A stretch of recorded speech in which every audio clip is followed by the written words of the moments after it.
सिंध में सैलाब की सूरत हाल खतरनाक रुख इख्तियार करने लगी है। घोटकी में ऊंचे दर्जे के सैलाब का हाई अलर्ट जारी कर दिया गया।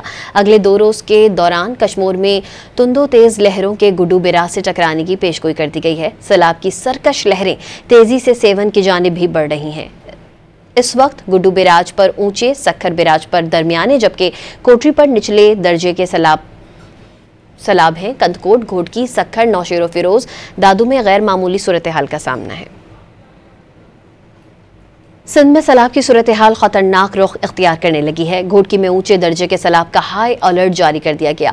अगले 2 रोज के दौरान कश्मीर में तुंदो तेज लहरों के गुड्डू बिराज से टकराने की पेशगोई कर दी गई है। सैलाब की सरकश लहरें तेजी से सेवन की जानिब भी बढ़ रही हैं। इस वक्त गुड्डू बिराज पर ऊंचे, सक्खर बिराज पर दरमियाने, जबकि कोटरी पर निचले दर्जे के सैलाब हैं। कंदकोट, घोटकी, सक्खर, नौशेरो फिरोज, दादू में गैर मामूली सूरत हाल का सामना है।